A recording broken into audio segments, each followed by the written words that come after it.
ओम गं गणपते नमः। आप सभी का आपके अपने चैनल पर बहुत बहुत स्वागत है। आज इस वीडियो में हम महालक्ष्मी व्रत कथा सुनेंगे। प्राचीन काल की बात है। एक गांव में एक ब्राह्मण रहता था। वह ब्राह्मण नियमानुसार भगवान विष्णु जी का पूजन प्रतिदिन करता था। उसकी भक्ति से प्रसन्न होकर भगवान विष्णु जी ने उसे दर्शन दिए और उसकी इच्छा अनुसार वरदान देने का वचन दिया।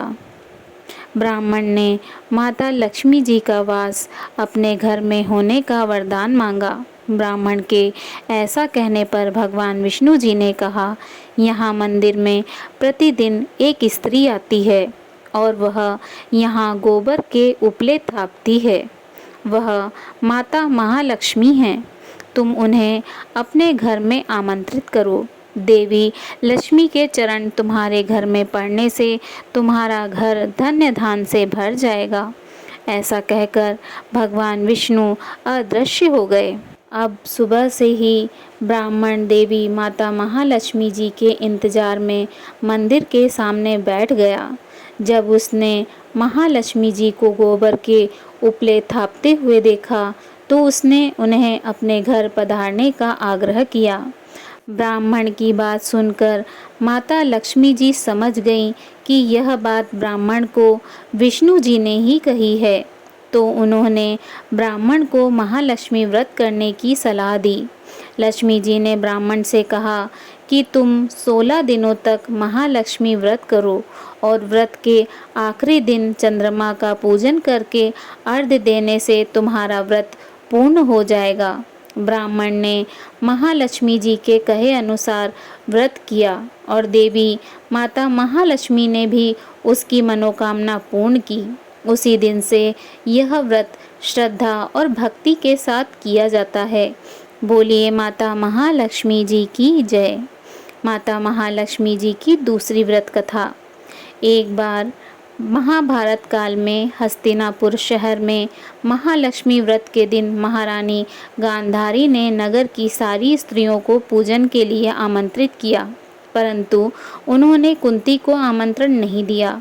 गांधारी के सभी पुत्रों ने पूजन के लिए अपनी माता को मिट्टी लाकर दी और इसी मिट्टी से एक विशाल हाथी का निर्माण किया और उसे महल के बीच में स्थापित किया गया। नगर की सारी स्त्रियां जब पूजन के लिए जाने लगी तो कुंती उदास हो गई। जब कुंती के पुत्रों ने उनकी उदासी का कारण पूछा तो उसने सारी बात बताई। इस पर अर्जुन ने कहा, माता आप पूजन की तैयारी कीजिए, मैं आपके लिए हाथी लेकर आता हूँ। ऐसा कहकर अर्जुन इंद्रदेव के पास गए और अपनी माता के पूजन के लिए ऐरावत को ले आए। इसके पश्चात माता कुंती ने सप्रेम पूरे विधि विधान से पूजन किया। सभी ने सुना कि कुंती के यहाँ तो स्वयं इंद्रदेव का ऐरावत हाथी आया है, तो सभी उनकी महल की ओर दौड़े और सभी ने पूजन किया। पौराणिक मान्यता है कि इस व्रत की कहानी को 16 बार कहा जाता है और हर चीज़ या पूजन सामग्री 16 बार चढ़ाई जाती है। महालक्ष्मी व्रत की तीसरी पौराणिक कथा। पौराणिक कथा के अनुसार एक बार भगवान विष्णु मृत्युलोक यानी भूलोक में गमन करने के लिए निकल पड़े। माता लक्ष्मी ने भी निवेदन किया कि वह भी उनके साथ आना चाहती हैं। भगवान विष्णु उनके स्वभाव से परिचित थे, इसीलिए पहले ही उन्हें आगाह किया कि मैं आपको एक ही शर्त पर साथ लेकर चल सकता हूँ। माता लक्ष्मी मन ही मन बहुत खुश हुईं कि चलो शर्त ही सही, भगवान साथ में ले जाने के लिए माने तो। माता फटाक से बोली, मुझे सारी शर्तें मंजूर हैं। भगवान विष्णु ने कहा, जो मैं कहूँ, जैसा मैं कहूँ आपको वैसा ही करना होगा। माताजी बोली, ठीक है, आप जैसा कहेंगे मैं वैसा ही करूँगी। दोनों भूलोक पर आकर विचरण करने लगे। एक जगह रुककर भगवान श्री हरि ने माता लक्ष्मी जी से कहा कि मैं दक्षिण दिशा की तरफ जा रहा हूँ, आपको यहीं मेरा इंतज़ार करना होगा। यह कहकर भगवान विष्णु दक्षिण दिशा की तरफ बढ़ गए। अब माता को जिज्ञासा हुई कि दक्षिण दिशा में ऐसा क्या है जो भगवान मुझे वहाँ नहीं ले जाना चाहते। माता का स्वभाव तो वैसे भी चंचल ही माना जाता है। उनसे वहाँ पर ज़्यादा देर नहीं रुका गया और वे भगवान विष्णु की तरफ ही बढ़ने लगीं। आगे जाकर माता जी को सरसों का खेत दिखाई दिया। उसकी सुंदरता ने माता का मन मोह लिया। वे फूलों को तोड़कर अपना श्रृंगार करने लगी। इसके बाद वे कुछ ही दूर आगे बढ़ी थी कि गन्ने के खेत उन्हें दिखाई दिए। उन्हें गन्ना चूसने की इच्छा हुई तो गन्ने तोड़कर उन्हें चूसने लगी कि भगवान विष्णु वापस आ गए।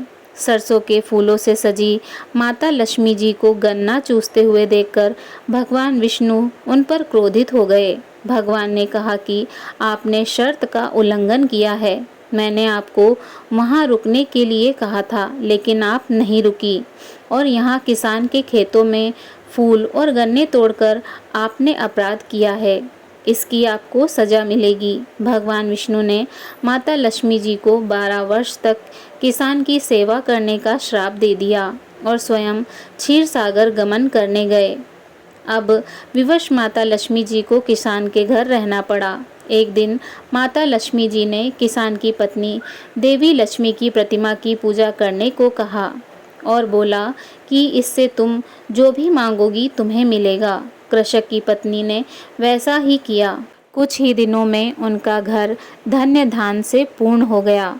हंसी खुशी समृद्धि में 12 साल का समय बीत गया। जब भगवान विष्णु माता लक्ष्मी जी को लेने के लिए आए तो किसान ने माता को न जाने देने का हठ किया। इस पर माता लक्ष्मी जी ने कहा कि कार्तिक कृष्ण की तेरस के दिन यदि वह विधि पूर्वक मेरी पूजा करे तो वह उसके घर से नहीं जाएंगी, लेकिन वह इस दौरान उन्हें दिखाई नहीं देंगी। वह एक कलश की स्थापना करें और उसमें कुछ धन रखें, यानी धन ही लक्ष्मी का रूप होगा। इस प्रकार तेरस के दिन किसान ने माता के बताए अनुसार ही पूजा कर कलश स्थापना की और किसान का घर धन्य धान से पूर्ण रहने लगा। तब से लेकर आज तक धनतेरस पर माता लक्ष्मी जी की पूजा करने की परंपरा चली आ रही है। बोलिए माता महालक्ष्मी जी की जय। माता महालक्ष्मी जी की कृपा आप सभी पर सदा बनी रहे। जय हो माँ।